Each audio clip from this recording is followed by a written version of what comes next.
Hello, I'm Tira Shubart, and I'm working with you on the module of identifying and combating fake news and misinformation. Now, in this section, I want to offer you an article on the development of the coronavirus vaccine. These are the questions that journalists need to know. They include things like, what is a vaccine anyway? It describes the background of that. When might a vaccine be ready? Can a vaccine be speeded up? And also, which companies, which organizations are making a vaccine? Now, as I speak to you, in the middle of June, there's been 7.5 million cases of coronavirus worldwide and well over 400,000 deaths. Now, this is going to be the main story of this coming year, looking at the coronavirus, all aspects of it. And the development of a vaccine could revolutionize the way that countries could open up their economies, that people's lives could be saved, many other aspects. So please go and read the coronavirus vaccine article and then come back and part two, and we will look at the information that you've had, and we will look at ways to fact check it.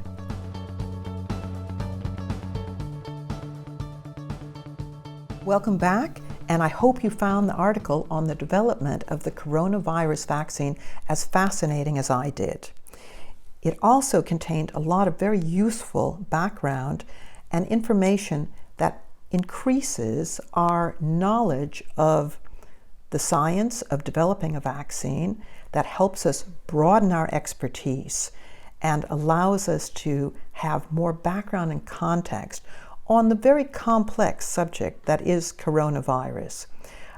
We need to do more research whenever we encounter a specialist subject that is a medical one, a technical one, a scientific one.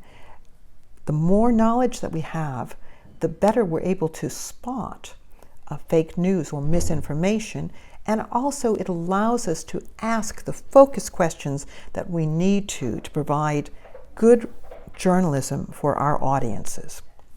So let's fact check the article that we just read. Now, there's a couple of ways that we can approach this. We want to know that these sources are good sources.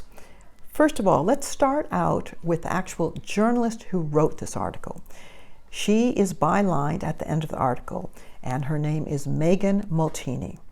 Now, in the byline, it gives you a fair amount of information about the articles that she's written and the kind of work that she's done.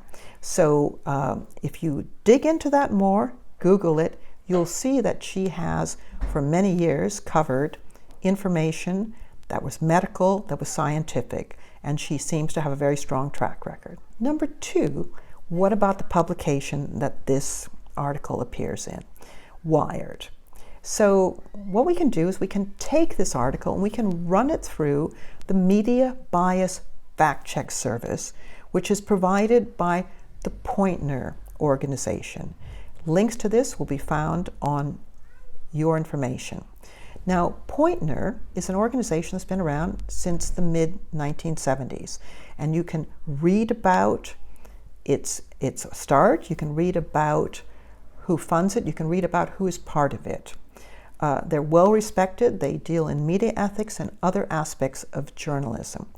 And the Media Bias Fact Check has run this Wired article through it, and they have come out saying that Wired has never failed a fact check, and that their articles are factually high due to what they say is proper sourcing. Now, proper sourcing is a very high compliment from one journalist organization to another. Proper sourcing is what we all want, and is going to give us the backbone to do hard-hitting and important journalism and give our audiences what they need in terms of truth, balance, and accuracy. So I hope that this module has been of use to you. I hope you're going to take some of the lessons that we've discussed and use them going forward. And I wish you all the very best in your journalism, and I hope we'll meet again.